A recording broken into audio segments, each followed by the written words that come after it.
Hello, good morning and welcome to a new vlog. সকালটা শুরু করছি চিয়া সিড দিয়ে এবং একটু বাদেই যাব রান্না করতে। মানে জাস্ট চিয়া সিডটা খেয়ে নেব, একটু ভিজতে সময় দেব, তারপরে চিয়া সিডটা খাবো, খেয়ে যাব রান্নাঘরে। আজকে বানাবো এই চিকেনের যে লাল লাল ঝাল ঝাল ঝোলটা, একেবারে মশলা ছাড়া ট্যাল ট্যাল করছে ওই ঝোলটা। তবে আজকেরটা একটা অর্ডারের জন্য, এবং যাদের অর্ডার তারা প্রায় ফ্যামিলি মেম্বার বললেই চলে। সেই কারণে খুব অল্প অর্ডার হওয়া সত্ত্বেও না করতে পারিনি। না হলে আমি 10 জনের কম অর্ডার হলে নিই না জেনারেলি। যাই হোক, লাঞ্চে রয়েছে ভাত, এদিকে রয়েছে সয়াবিনের তরকারি, আর রয়েছে কাতলা কালিয়া।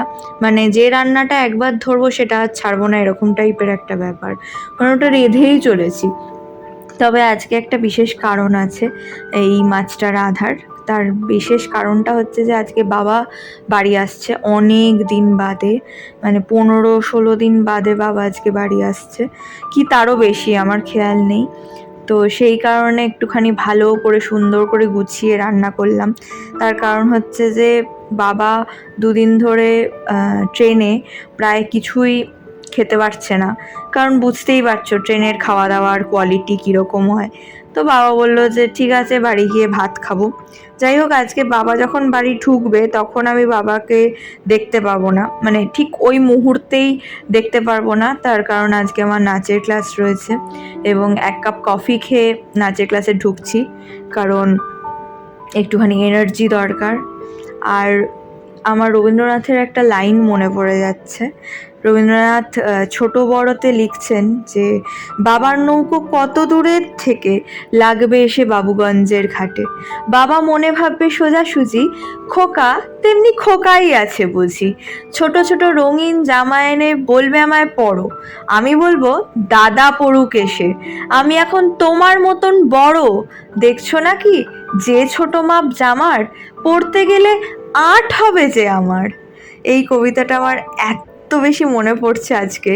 মানে বাবা যেন সত্যি কতদিন বাদে আসছে, বাবার সাথে যেন কতদিন বাদে দেখা হবে। তো নাচের মাঝখানে একটুখানি ওকে আদর করছিলাম, আর ও তো মানে আদর খেয়ে একদম ঘুমিয়ে পড়ার জোগাড় পুরো। যাই হোক, নাচের মাঝখানেও এই লাইনটা আমার ভীষণভাবে মনে পড়ছে। মানে শুধু যতই নাচ করি, যতই যাই করি না কেন, বাবা যখন বাড়িতে থাকে না, মানে শুধু মন দিয়ে আজকে নাচটা করতে পারছি এটা আমি বলতে পারবো না।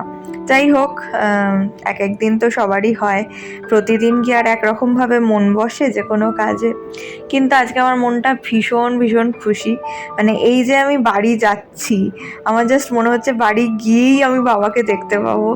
বাবা আজকে ঢুকে গেছে 7টা নাগাদ, মানে 5টা সামথিংয়ে হাওড়া স্টেশনে ট্রেন ঢুকেছে, আর বাবা বাড়ি পৌঁছাতে পৌঁছাতে ওই 7টা, কারণ অফিসের জ্যামজট পেয়েছে, তো সুতরাং খুব তাড়াতাড়ি পৌঁছাতে পারেনি। আমি নাচের ক্লাসের মধ্যেই একটুখানি সময় বার করে বাবাকে ফোন করেছিলাম, ফোন করে খোঁজ নিয়েছি। আর একটা কথা তোমাদের সাথে শেয়ার করি, সেটা হচ্ছে আমি কিন্তু রেগুলার বেসিসে আবৃত্তি শিখি না বা করি না, সো ভুল ত্রুটি প্লিজ মাফ করে দিও। যাই হোক, চলো টাটা।